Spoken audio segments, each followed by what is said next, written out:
How to add action button on Facebook app on your page. Hi guys, in this video I will show you how to add action button on your Facebook page.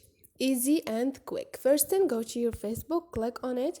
Now click on the setting icon to go to your page, and now all you need to do is click on the setting icon beside the search icon up there and click on page info.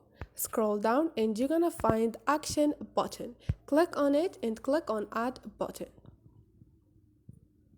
Now choose the action you would like people to take. This button will be shown at the top of your page.